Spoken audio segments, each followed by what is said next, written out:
யோகி Setu sir, நீ பயங்கரமாக கலாச்சிருக்கீங்க போல் இன்னைக்கு. ஏன்னா இப்போ இங்கே வீடியோ எடுத்து அதுக்குள்ளேயும் எடிட் பண்ணி போயிட்டு திரும்பி என் ஃப்ரெண்டு எனக்கு அனுப்பிட்டான். அதை டைட்டில் போட்டிருக்காங்க, யோகி சேது மிஷ்கினை பங்கமாக கலாய்த்த யோகி சேது. Thank you sir. அவர் கிளாப் பண்ணிங்க. அவங்க சேனல் பேர்லாம் சொல்ல மாட்டேன். ஓகே, பரவாயில்ல. ராதிகா நான் வாடி பொடின்னு தான் கூப்பிடுவேன், தப்பாக எடுத்துக்காதீங்க. என் ஃப்ரெண்ட் அவள், என்னுடைய தோழி, என்னுடைய தங்கை, அவள் எல்லாமே அவள் ஆக்சுவலாக. அதனால் வந்து வாடி பொடின்னு தான் கூப்பிடுவேன், கோச்சிக்காதீங்க. ரொம்ப மேடை நாகரிகம்லாம் எனக்கு தெரியாது எனக்கு. ஏன்னா பங்கம்மா கலாச்சம் பிறகு அப்போ நான் அதை கலைக்கணும்ல. ஓகே, நான் ராதிகா மாஸ்டர் அவங்களாம் நாங்கள்லாம் ஒரே ஜெனரேஷன் ஆக்சுவலி. நான் அப்படி சொல்லுவேன் ஆக்சுவலாக. ஒரு 30 இயர்ஸ் முன்னால் நாங்கள்லாம் வந்து ஒரு வேறு நாய் மாதிரி சுற்றிக்கிட்டு இருந்தோம் சினிமாவில் ஆக்சுவலாக. அப்போ வந்து நான் அசிஸ்டன்ட் டைரக்டர், அப்போ ராதிகா வந்து அசிஸ்டன்ட் டான்ஸர் பண்ணிக்கிட்டே இருப்பான். அப்போ நான் சொன்னேன், ஃபஸ்ட் படம் எடுத்த உடனே வாடி என் கூட வந்து நீ தான் கோரியோகிராஃப் பண்ணணும் அப்படின்னு. எனக்கு நிறைய மாஸ்டர்ஸ் தெரியாது. ஏன்னா ராதிகா வச்சு பண்ணால் என் கண்ட்ரோலில் இருக்குன்னு சொல்லி கூப்பிட்டேன். அவள் சொன்னால் பயமாக இருக்குது, நான் வரமாட்டேன் சார், அப்புறம் என் வாழ்க்கையை கெடுத்துறாதீங்க அப்படின்னு. ஆக்சுவலாக என்னடி இப்படி சொல்லிட்டேன்னு சொல்லிட்டு அப்போ 2வது படம் எடுத்தேன். ஃபஸ்ட் படம் ஓடிடுச்சு. அப்போ 2வது படம் எடுத்தோடனே 2வது படத்துக்கு ஒரு குத்துப்பாட்டு பண்ணியிருந்தேன். ராதிகா நீ தான் பண்ணுவா அப்படின்னேன். சார் திரும்பி என் வாழ்க்கையை கெடுத்துறாங்க சார், ஒழுங்காக போய்க்கிருக்கு, நல்ல சம்பளம் வருது, பேட்டாக வருது, என்னை கெடுக்காதீங்க அப்படின்னா சரி விட்டுட்டேன். 3வது படம் கூப்பிட்டேன். 3வது படத்தில் ஒரு கூத்துப்பாட்டு இருக்குது வாடி அப்படின்னா வரமாட்டேன்ட்டான். அதுக்கப்புறம் ஒரு நாள் ராதிகா ஆஃபீஸ் வந்து, சார் நான் இப்போ ரெடியாக இருக்கேன் வாங்க அப்படின்றேன். அதுக்கு ஒரு கிளாப் பிடிப்பேன். எப்படின்னா, ஒரு சினிமாவில் ஒரு துறையை முழுக்க கற்றுட்டு முழுக்க தேர்ந்த பிறகு அதுக்கப்புறம் இனிமேல் நான் அசிஸ்டண்ட்டாக ஒர்க் பண்ண மாட்டேன். நான் வந்து இனிமேல் சுயமாக நான் செய்யும் தொழிலில் நான் ஒரு மாஸ்டர் ஆகிட்டேன். நான் மாஸ்டர் ஆகி இனிமேல் நான் வந்து அசிஸ்டண்ட்டாக இருக்க மாட்டேன், மாஸ்டராக தான் ஒர்க் பண்ணுவேன் அப்படின்ற ஒரு மெச்சூரிட்டி வந்த மாதிரி என்கிட்ட வந்து கேட்டேன். ஆக்சுவலாக அடுத்த படத்துக்கு அவன் தான் பண்ணான். ஆக்சுவலாக அவள் பண்ண முதல் பாட்டு நாட்டில் நம்ம வீட்டில் அப்படின்ற ஒரு பாட்டு ரொம்ப எக்ஸ்ட்ராடனரியாக பண்ணான். ஆக்சுவலாக எனக்கு தெரிஞ்சு தமிழ் சினிமாவில் வந்து கிட்டத்தட்ட வந்து 35 வருஷம் ஒரே மாதிரி ஃப்ரெண்ட்ஷிப்பாக இருக்கவங்க ஒரு 4-5 பேர் இருப்போம் எங்கள் லைஃப்பில். அதில் ராதிகாவும் ஒருத்தி. ஆக்சுவலி எனக்கு தெரிஞ்சு எவ்வளோ ஒரு கிட்டத்தட்ட ஒரு 400-500 நடிகர்களை நான் வந்து அறிமுகப்படுத்தியிருக்கேன். ஜாஸ்தியாகவே இருக்கும், ஒரு 2000 பேர் இருப்பாங்க. டெக்னீஷியனை வந்து ஒரு 100-150 டெக்னீஷியன் அறிமுகப்படுத்தியிருப்பேன். நிறைய. நான் ஒரே ஒரு டெக்னீஷியன் தான் என்னுடைய பர்த்டேக்கு முதல் கால் அவள் தான் பண்ணுவான். ஆக்சுவலாக அவளுடைய எந்த வீட்டு முக்கியமான நிகழ்ச்சியாக இருந்தாலும் எனக்கு தான் முதல்ல சொல்லுவாள். இந்த நட்பை நான் மறக்கவே மாட்டேன். ராதிகா, இந்த நட்பை நான் மறக்கவே மாட்டேன். நான் அதனால தான் நீ சொன்ன உடனே நான் எடிட் பண்ணிக்கிட்டேன், ரொம்ப சீரியஸாக எடிட் பண்ணிக்கிட்டேன். உடனே ஓடி வந்துட்டேன். ஆக்சுவலாக ஒரு படம் எடுத்திருக்கேன், எனக்கு பெரிய ஷாக். என்ன சொன்னால், நான் படம் டேரக்ட் பண்ணியிருக்கேன். என்னடி சொன்னேன், இல்லை படம் டேரக்ட் பண்ணியிருக்கேன். என்னடி டான்ஸ் தானே பண்ணியிருந்தேன், என்னடி டேரக்ட் பண்ணேன் அப்படின்னு. இல்லை சார் தாங்க முடியல, அதெல்லாம் டேரக்ட் பண்ணிட்டேன் அப்படின்னா. அது இப்போ இந்தியாவில் இப்போ எல்லாருக்கும் எப்படின்னு கேட்டால் வந்து எல்லாருமே டேரக்ட் பண்ணக்கூடிய ஒரு உத்வேகம் வந்துக்கிட்டே இருக்குது. அது என்னன்னு தெரியல. Maybe we are constantly expose to the மூவிஸில் டைரக்ட் பண்ணால் மட்டும்தான் we think that we achieve one platform அப்படின்னு நினைக்கிற மாதிரி தெரில. நான் சொன்னேன், என்னடி கஷ்டமாச்சடி எப்படி பண்ணேன். இல்லை சார், நான் ஒரு சின்ன பட்ஜெட்டில் நானும் என் ஃப்ரெண்ட்ஸ் எல்லாம் சேர்ந்து பண்ணோம் அப்படின்னு சொல்லிட்டு அதுக்கு ரொம்ப நான் சந்தோஷப்பட்டேன். ஏன்னா வந்து இன்னொருத்தர் மணியை வாங்கி பண்ணாமல் நானே இன்வெஸ்ட் பண்ணி என்னோட கூட இருக்க ஒரு ஃப்ரெண்டை வச்சு இன்வெஸ்ட் பண்ணி பண்ணுறேன் சார் அப்படின்னு. அப்புறம் பேரெல்லாம் சொன்னான். நான் பார்த்தேன், ஓகேடி நீ பாரு. இந்த படத்தில் எனக்கு ரொம்ப பிடிச்சது இந்த ட்ரைலரில் ஒரு டயலாக் வரும். ஆக்சுவலி, நீ ஜெயிச்சிருவியா அப்படின்னு கேட்பேன். இல்லை நான் போராடிக்கிட்டே இருப்பேன் அப்படின்னு. அது வரைக்கும் போராடிக்கிட்டே இருப்பேன். ஆக்சுவலி ஜெயித்தல் அப்படின்றது வந்து ஜெயிச்சுட்டா ஒரு நிலையில் போய் நின்றுவோம். பட் போராடிக்கிட்டே இருந்தால் கடைசி வரைக்கும் நம்ம வந்து வின் பண்ணிகிட்டே இருப்போம். Actually that is a secret. Actually அதுக்காக அந்த டைலாக் ரொம்ப பிடிச்சிருந்துச்சு. ஆக்சுவலாக அப்படி தான் இருக்கணும் ராதிகா. அப்புறம் ஒரு படம் வந்து அது ஓடும் ஓடாது அப்படின்றதுக்குள்ளே போகக்கூடாது. இப்போ நிறைய பேர் பேசினாங்க இந்த படம் வெற்றி அடையும் அப்படிலாம் கிடையாது. போன படம் நான் சந்தோஷ் வந்து ரொம்ப சின்சியராக ரொம்ப அழகாக ஒர்க் பண்ணி தான் போனோம் பிசாசு 2. ஆக்சுவலி எனக்கு தெரிஞ்சு இந்தியாவில் one of the best performance வந்து என்னுடைய ஹீரோயின் கொடுத்துருந்தா, ஆண்ட்ரியா கொடுத்துருந்தா. ஆனால் அந்த படம் இன்னும் வரல. ஆக்சுவலாக ஸோ சினிமா அப்படின்றது வந்து it is not what we think. ஆனால் நம்ம ஆஸ்பயர் பண்ணிக்கிட்டே இருக்கணும். நம்ம பண்ணுவோம், சினிமாவில் சிறப்பாக இயங்கிக்கிட்டே இருப்போம், ஆஸ்பயர் பண்ணிகிட்டே இருக்கணும். ஸோ சினிமா அப்படின்றது ஒரு ஒரு ஒரு ஒரு 10 வருஷம் இருந்தால் பெரிய சாதனை, 20 வருஷம் இருந்தால் அவங்க வந்து எக்ஸ்ட்ராடினரி டேலண்டட் பீப்புள். ஒரு 30-40 இயர்ஸ் இருந்தாங்கன்னா அவங்க they're all genius. Actually we are all sitting in front of genius. Like Sethu எடுத்துக்கங்க, ஒரு பெரிய ஜீனியஸ். நான் அவர் கூட நிறைய படங்கள் ஒர்க் பண்ணணும், கதை சொல்லுவேன், ஏதாவது ஒன்று மிஸ் ஆகி போயிடும். இந்த படத்தில் நான் சொல்லிட்டேன், சார் நீங்கள் ஒன்றுமே பேசக்கூடாது, இந்த படத்தில் நீங்கள் ஒர்க் பண்ணணும் அப்படின்னு சொன்னேன். இன்னும் the experience which I had, which I gone through. Wise old man சொல்லுவாங்க. ஆக்சுவலி நான் கமல் சாரோட ரொம்ப கூட இருந்ததில்ல, 40 நாள் தான் இருந்தேன்.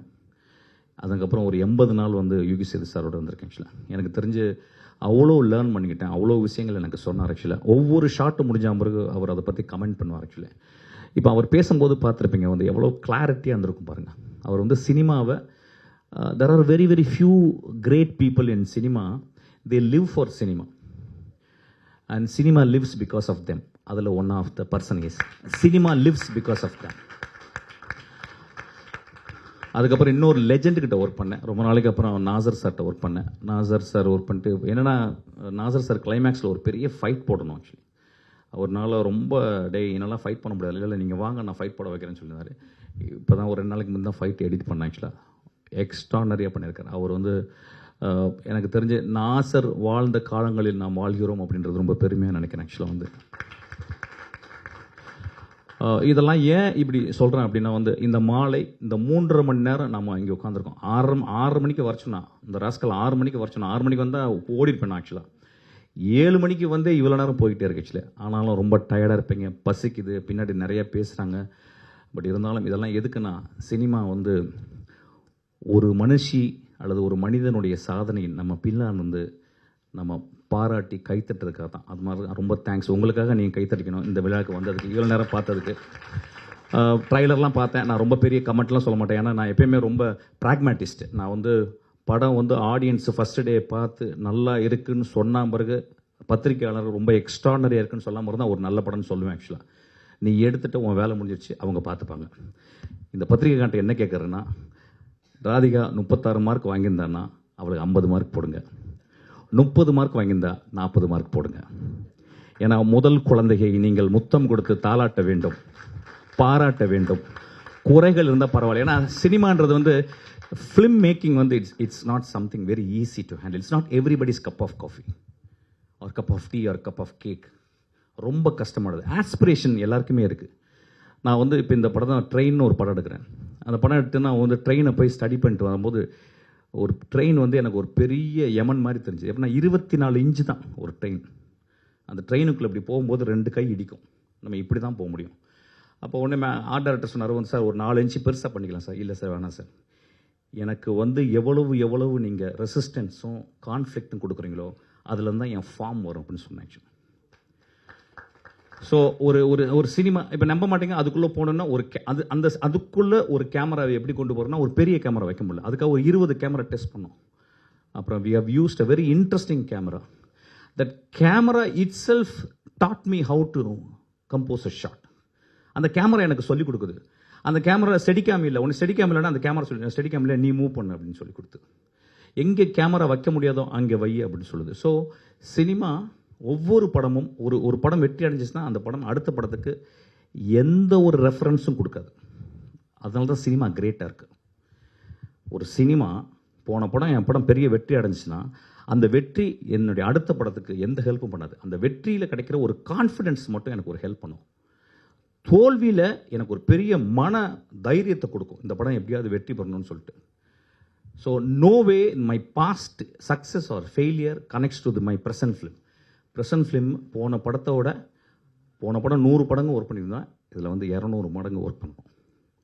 அப்படி தான் சினிமா. ஆக்சுவலாக இது வந்திருக்க எனக்கு ரொம்ப ஹாப்பி. எல்லாருமே சொன்னாங்க பெண்கள் there is no gender now, all are actors now. ஜெண்டரே கிடையாது. இன்னும் 25 வருஷத்தில் ஆம்பளையும் புள்ள பெற்றுப்பான். அதுக்கெல்லாம் ரிசர்ச் போய்கிட்டு இருக்கு. என்ன ஒன்று 10 மாதம் சுமப்பானா தான் பிரச்சனை. So there is no gender here. Gender இல்லாமல் போய்விடும். நாம் 2025 நோக்கி இன்னும் ஒரு பாதி வந்துட்டோம். ஆக்சுவலாக ஜெண்டர் கிடையாது. ஸோ அதனால் நான் வந்து பெண் பண்ணிட்டோமா அதனால எல்லாம் அப்பெல்லாம் பண்ணேன். இப்போ ஒரு ஆம்பளை தான், பொம்பளைன்னு சொல்லுவோமா அவளை, இவ ஒரு ஆம்பளை தான் ஆச்சு. எங்கள் வீட்டு ஆம்பளை தான் ஆக்சுவலாக. அவருடைய கணவர் என் நெஞ்சத்துக்கு ரொம்ப இனிமையானவர். வயலின் வாசிக்கிறவர். வாழ்க்கையில் வயலின் வாசிக்கிறன்னு நல்லா யோசிச்சு பாருங்கள். உனக்கு வயஃபை என்னப்பா ஆகணும், நான் வயலின் வாசிக்கணும் அப்படின்னு யாரும் சொல்லுவோமா? அவர் அந்த மாதிரி சொல்லியிருக்காரு. ஆக்சுவலாக அவருக்கு கிளாப் படிங்க. அது எங்கே வயலின் வாசிக்கணும்? இளையராஜா கிட்ட வயலின் வாசிக்கணும். இந்த படத்தில் கேட்டார், இந்த படத்தில் என்ன சார் என்னை கூப்பிடவே இல்லையே நீங்கள் வந்து அப்படின்னு. ஐயோ நான் ஆமாங்க, நான் உங்களை மிஸ் பண்ணிட்டேன். ஏதோ குரூப் பாலிடிக்ஸ் பண்ணிட்டாங்க. சினிமாவில் எல்லாத்துலையும் பாலிடிக்ஸ் பண்ணுவாங்க. ஒரு 5 வயலினிஸ்ட் கூப்பிட்டா கூட அதுக்கு பாலிடிக்ஸ் பண்ணுவாங்க. எப்பா நீ என்னை பார்த்து மரியாதை இல்லாமல் பார்த்தப்பா, அதனால் கூப்பிட்டு அவனு கூப்பிடுமா. நான் சொன்னேன் அடுத்த படத்தில் வந்து ஒர்க் பண்ணுங்கன்னு. அவருக்கு அவர் பெரிய அவர் வந்து இந்த மனுஷி, இந்த பெண், இந்த டைரக்டர் வர்றதுக்கு காரணம் அவருடைய பொறுமை. அவர் பின்னாலேருந்து என் மனைவி பெரிய டைரக்டர் ஆகணும்னு பார்க்குற ஒரு கனவு தான். அந்த கனவுக்காக நம்ம கிளாப் அடிப்போம். அப்புறம் பாட்டு கேட்டேன், நல்லா இருந்துச்சு. நான் சூப்பர்லாம் சொல்ல மாட்டேன், இட்ஸ் ஓகே. ஏன்னா ஃபஸ்ட் படம் அது. ஆக்சுவலாக காலையில் சாப்பிட்றதுக்கு முந்தி 3 வாட்டி, மத்தியானம் சாப்பிட்றதுக்கு முந்தி 3 வாட்டி, நைட்டு தூங்க போகிறதுக்கு முந்தி 3 வாட்டி இளையராஜா பாட்டு கேட்கு, மியூசிக் வந்துடும். ஏன்னா அவனுடைய ஃப்ரேஸ், அந்த அந்த அந்த அந்த ஃபஸ்ட்டு ஃப்ரேஸ் வந்து இன்னும் கிளாரிட்டி வேணும். செந்தூரப்பூவே போச்சு, முடிஞ்சு ஃப்ளாப்பு. அப்படியே எல்லாரையும் ஃப்ளாப் ஆக்கிட்டாரு. இளங்காத்து வீசுதே 3 நோட்டு தான், 4 நோட்டு 5 நோட்டு முடிஞ்சிச்சு. அது திரும்பி கேள். ஆக்சுவலி அதான் சாப்பிட்றதுக்கு முந்தி சாப்பிட்ட பிறகு கேள். Actually there should be a humility. அவர் வந்து ஒரு பெரிய ஜீனியஸ். ஆக்சுவலி அவரை பற்றி ஒரு பயோபிக் வருது. நான் ரொம்ப பார்க்க ரொம்ப ஆவலோடு இருக்கேன். Dhanush extraordinary actor. அவர் கிடைச்ச ஒரு பெரிய கிஃப்ட்டு ராஜாவாக வேடம் போடுறதுக்கு. ஆக்சுவலி ராஜாவாக யாருமே வேடம் போட முடியாது. அவர் ராஜாவாக வேடம் போடுறதுக்கு தனுஷ் கிடைச்ச ஒரு பெரிய ஒரு வாழ்க்கையின் மிக முக்கியமான உன்னதமான டைம்னு நினைக்கிறேன். I think he will score, he will do the justice. அந்த பையன் டைரக்டர் எனக்கு ரொம்ப பிடிச்ச பையன். அந்த படம் பெரிய வெற்றி படமாக வரணும்னு வச்சுருக்கேன். அதுக்கப்புறம் ராஜா சாருடைய நிறைய பயோபிக்ஸை நம்ம கண்டினியூஸாக தொடரலாம். ஏன்னா it's a vast subject. So it's a beautiful time. வேற என்ன பேசுறது? விஜய் சேது சார், யுகி சேது சார், ரொம்ப தேங்க்ஸ் சார். உங்கள் நட்பு ரொம்ப சந்தோஷம். என் படத்தில் நீங்கள் இருக்கிறீங்க, அந்த படம் ஓடும் சார், நல்லா பெருசாக ஓடும். அதுக்கெல்லாம் நீங்கள் தான் ஒரு பெரிய காரணமாக இருப்பீங்க. அப்புறம் நடுவில் கொஞ்சம் காசிப் பேசிக்கிறேன். விஜய் சேதுபதி பற்றி பேசுகிறேன். ஆக்சுவலி ஷாருக் கான் வச்சு படம் பண்ணுறீங்களா, விஜய் சேதுபதி வச்சு படம் பண்ணுறீங்களா? நான் விஜய் சேதுபதி வச்சு தான் படம் பண்ணுவேன். அந்தளவு ஒரு மகா கலைஞன், ஒரு எக்ஸ்ட்ராடினரி கலைஞன். எனக்கு கிடைச்ச ஒரு குழந்தை, ஒரு நண்பன். இந்த படத்துக்கு வந்து அவ்வளோ பியூட்டிஃபுல்லாக ஒர்க் பண்ணியிருக்கான். என் படத்தை வந்து அப்படியே தோளில் தூக்கிட்டு போயிருக்கான். ஆக்சுவலாக அப்புறம் என்னுடைய ப்ரொடியூசர் தானு சார் டெய்லி காலையில் என்னை வீட்டில் வந்து பார்க்குறாரு. நான் எந்திரிச்ச உடனே வந்து பார்க்குறாரு. பார்த்து என்னப்பா பண்ணுறேன், உனக்கு எதாவது வேணுமா, உனக்கு எதாவது பண்ணி கொடுக்கணுமான்றேன். நான் முதல் தடவையாக ஒரு ப்ரொடியூசர் காலை தொட்டு டெய்லி கும்பிட்றேன். அது தானுடைய காலாக தாங்க இருக்கும். அந்த படம் ரொம்ப நல்லா வருது, பார்க்கலாம். நீங்கள் வந்து படம் பார்த்த மாதிரி தான் சொல்லணும். நான் உடனே நல்லா ஓடுன்னுலாம் சொல்ல மாட்டேன். I think we all done an extraordinary. Yugi Sethu sir அவர் முடியே நடிச்சிருக்கு. எக்ஸ்ட்ராடினரி ஆக்டர் வந்து சூர்யா. ஆனால் வாடிவாசலுக்கு அப்புறம் he is going to become a legend. Actually அந்த மாதிரி ஒரு பியூட்டிஃபுல்லான ஒரு கதையை வெற்றிமாறன் சொன்னான். நான் ஏன் அவங்கள்ட்ட பகிர்ந்துக்கிறேன் அப்படின்னா, சினிமா அவ்வளோ அலாதியானது. ஒரு சினிமாவை போய் தேர்ந்தெடுத்து பாருங்கள். சில நேரங்களில் வந்து இந்த மாதிரி படங்களில் போயிட்டு நம்ம பார்க்க வேணுன்ற ஒன்று பார்க்குங்க.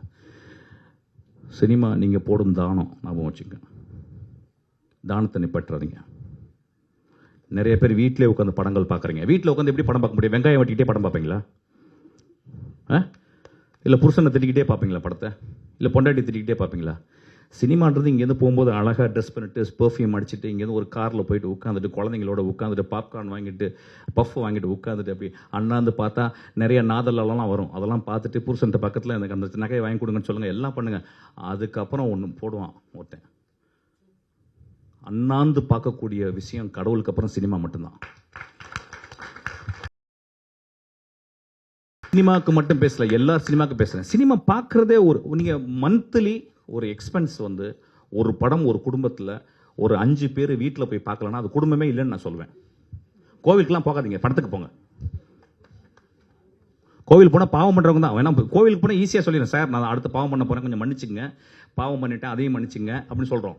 சினிமாவில் அப்படி கிடையாது. போய் சிரிக்க போகிறீங்க, அலாதியை ரசிக்க போகிறீங்க, அழ போகிறீங்க. டியர் டெக்ஸ் ப்ராக்டிஸ் யாராவது பண்ணுறீங்களா? நீங்கள் எக்ஸசைஸே பண்ணுறதில்ல, வெறும் தம்பிள்ஸ் மட்டும் அடிச்சுக்கிருக்கோம். நம்ம டியர் டெக்ஸை ப்ராக்டிஸ் பண்ணணும், சிரிக்கிறதுக்கு ப்ராக்டிஸ் பண்ணணும், மனம் விட்டு சிரிக்கணும். 1000 பேர் வந்து உட்காந்துருப்பான், பக்கத்தில் யாருன்னே தெரியாது, அவனை பார்த்து சிரிப்பீங்க, அவன் விசில் அடிப்பான், நீங்கள் விசில் அடிச்சு அவனை கட்டி பிடிப்பீங்க. சினிமா ஒரு பெரிய கம்யூனல் பார்ட்டிசிபேஷன். சினிமா ஒரு பெரும் எல்லாம் ஒரு டைட்டானிக் மாதிரி கப்பலில் போயிட்டு இருக்க ஒரு விஷயம். அது மூழ்குனா கூட பரவாயில்ல. மூழ்குனா தான் ஜாக் கிடைப்பான், மூழ்குனா தான் ரோஸ் கிடைப்பான். அதுவும் சினிமா தான். நம்ம காலையிலிருந்து எப்படி நான் ரொம்ப முக்கியமான ஒரு விஷயம். Cinema director is not just a director, is also social scientist. நான் ஒரு படத்தை என் அசிஸ்டன்ட் டைரக்டர் சொல்ல முடியும், நீங்கள் என்ன படம் தான் நான் என்னுடைய அசிஸ்டன்ட் டைரக்டர் சொல்கிறேன், டேய் நீ போயிட்டு நெட்ஃப்ளிக்ஸில் ரிப்ளே அப்படின்னு ஒரு சீரிஸ் வருது, அதை பாடுறா, உனக்கு அதுதான் கரெக்டாக இருக்கும். நீ அந்த ஃபில்ம் மேக்கிங் பண்ணுண்டா. 1955 வந்த படம் டேலண்டட் மிஸ்டர் ரிப்ளே அப்படின்னு சொல்லிட்டு பேட்ரிசியா ஹைஸ்மித் எழுதின ஒரு நாவலுடைய 1955 வந்த படத்தை இப்போ ரீமேக் பண்ணியிருக்காங்க. சினிமாவுக்கு வர்ற அசிஸ்டன்ட் டைரக்டர் வர்ற ஆசைப்படுறவங்க ஷார்ட் டிவிஷன்ஸ்னா என்னன்னு சொல்லிட்டு அந்த சீரிஸ் போய் பாருங்க. ரிப்ளே அப்படின்ற ஒரு சீரிஸ்.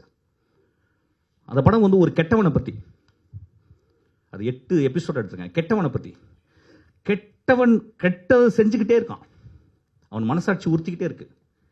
கடைசியில் எப்படி முடியுதுன்னு பாருங்க. வாழ்க்கையினுடைய ஐரணியை அதில் பார்க்கலாம். அதோடைய ஒன் ஆஃப் த பெஸ்ட் ஃபார்மாக நான் பார்க்குறேன். இப்போ நான் பார்த்த எக்ஸ்ட்ராடனரி. இப்போ ஒன்றும் இல்லை, இப்போ வந்து மஞ்சுமால் பிரதர்ஸ் வந்து இவ்வளோ பெருசாக ஓடுறதுக்கு, மஞ்சுமால் பாய்ஸ் இந்த படம் ஓடுறதுக்கு காரணம் என்ன? ஒரு மனிதனுக்கு ஆபத்து, அந்த மனிதனை சுற்றி இருக்க நண்பர்கள், அந்த மனிதர்களை விட்டு கொடுக்கல அந்த குழந்தைகள், அந்த நட்பு. அதிகமாக கான்ஃப்ளிக்ட் இருக்கிற இடத்துல தான் சினிமான்ற ஃபார்ம் உருவாகுது. அதனால தான் Manjummel Boys one of the biggest hit. Actually நான் வர்ற இளைஞர்களுக்கு அதான் சொல்லுவேன். இப்போ நம்ம நிறைய சொல்கிறோம், இப்போ என்ன படம் ஓடும், எது படம் ஓடும். ஒரு சினிமா அப்படின்றது எல்லா காலகட்டத்திலையும் ஒரு குழந்தையை பெற்றெடுக்கும் தாயை போல வழி இருக்கத்தான் செய்யும். அதை சுமக்கணும். ஸோ வர்ற ஜெனரேஷன்ஸ் எப்பொழுதுமே சினிமா பார்த்து இப்போ என்ன ட்ரெண்டில் இருக்குது அதை பற்றி கவலைப்படாதீங்க. நீ உண்மையாக கதை சொல். உண்மையாக கதை சொல்லணும்னா என்ன? உண்மையாக சினிமா கற்றுக்க. நிறைய பேர் சார் நான் சின்ன வயசுலேருந்து படம் பார்ப்பேன், அது வந்து ஒரு காரணம் இல்லை சினிமா பண்ணுறதுக்கு. நீ சின்ன வயசுலேருந்து எல்லாருமே, எங்கள் அப்பா பார்க்குறாரு, எங்கள் தாத்தா பார்க்குறாரு, எங்கள் பாட்டி பார்க்குறாரு, எல்லாருமே பார்க்குறோம், பார்க்காதவங்க இல்லை. ஆனால் சினிமாவை செய்ய வருபவன் ஒரு 1000 பேர் தியேட்டருக்குள்ள வரான் அப்படின்னா, 1000 பேர் அண்ணாந்து பார்க்குறாங்க அப்படின்னா, அந்த 1000 பேரோட அறிவாளியாக அந்த 2.5 மணி நேரத்தில் இருக்கணும் அந்த டேரக்டர். அது ரொம்ப முக்கியம். அப்போ 1000 பேர் அண்ணாந்து பார்க்கறதுக்கு அந்த படத்தில் வந்து இதுவரை நான் பார்க்காத காட்சி, இதுவரை நான் கேட்காத கதை, இதுவரை நான் யோசிக்காத விஷயங்களை சினிமாவில் சொல்லணும்னு கேட்குறான். அதனால தான் 150 ரூபா கொடுக்குறாங்க. So cinema was most challengeable thing. நான் எப்பயுமே சொல்லுவேன், ஒரு அசிஸ்டன்ட் டைரக்டர் சினிமாக்குள்ள வரான், ஒருத்தன் டான்ஸராக சினிமாக்குள்ள வரான், ஒரு மியூசிக் டைரக்டர் ஒருத்தன் சினிமாக்குள்ள வரான் அப்படின்னு சொன்னால் அவன் ஏற்கனவே கடவுளால் ஆசீர்வதிக்கப்பட்டவன். அவன் ரொம்ப ஈஸியாக போயிட்டு நான் வந்து அந்த வேலை செஞ்சுக்கிறேன், இந்த வேலை செஞ்சுக்கிறேன், ஈஸியாக போயிட்டு காலையில் 5 மணிலேருந்து நான் காலையில் 8 மணிலேருந்து நான் சாயங்காலம் 5 மணி வரைக்கும் ஒரு வேலை பண்ணேன்னு சொல்ல. நான் எரிந்து போகும் வரை, இறந்து போகும் வரை நான் சினிமாவில் எதை படைக்கணும்னு ஆசைப்படுறேன். சினிமா மட்டும்தான் படைத்தலுக்கு உரியது. அதனால தான் சினிமாக்காரன் கடவுள்னு சொல்லுவாங்க. ஸோ சினிமாவை பார்ப்பவர்களும் ஒரு பெரிய கடமை இருக்குது. ஸோ சினிமாவில் நீங்கள் பார்க்க வரீங்க, நான் சொல்லுவேன் ஆக்சுவலாக சிவன்னா யாருக்கு தெரியும்? நம்மளுக்கு சிவன்னா நம்ம சிவாஜி மட்டும்தான் சிவன் தெரியும். திருவிளையாடல நம்ம சிவனை எப்போ பார்ப்போமான்னு எனக்கு தெரியல ஆக்சுவலாக. ஆனால் நம்ம சிவாஜியை நம்ம திருவிளையாடல பார்த்துருக்கோம். அம்மா அப்படின்னா அந்த காலத்தில் கண்ணாம்பான்னு ஒருத்தங்க இருந்தாங்க. அவங்கள தவிர அம்மாவை நான் பார்த்ததே கிடையாது. அதுக்கப்புறம் சவுக்கர், அவங்க நிறைய பேர் அதுக்கப்புறம். ஸோ சினிமா பார்த்தல் அப்படின்றது வந்து அதை சொல்லுவாங்க, ஒரு என்டர்டெயினுக்காக போகிறோம் இல்லை. It not only entertains, it elevates you. ஒரு நல்ல திரைப்படத்தை பார்க்கும் பொழுது நானும் அந்த இயக்குனரும், நானும் அந்த மகா கலைஞர்களும் கைகோர்த்து நடக்கிறோம். இந்த படம் அப்படி இருக்கணும்னு நான் ஆசைப்படுறேன். இந்த படம் ஓடணும்னு நான் ஆசைப்படுறேன். அதனால் 36 மார்க்கை 50 போடுங்க, 30 மார்க்கை 40 போடுங்க. இந்த குழந்தைக்கு வழி விடுங்க. இவ வந்து டான்ஸ் மட்டும் நான் சாகணும்னு ஆசைப்படல, நான் டைரக்டும் பண்ணிட்டு தான் சாவன்னு சொல்கிறான். அதுக்கு நம்ம கை தட்டுவோம், அதுக்கு நம்ம கூட இருப்போம். இங்கே வந்தவங்க எல்லாமே எனக்கு ரொம்ப சந்தோஷம். நான் தனித்தனியாக பேசலை, ஏன்னா ரொம்ப லேட் ஆயிடுச்சு. நீங்கள் எல்லாம் நல்லா இருப்பீங்க. தேங்க்யூ.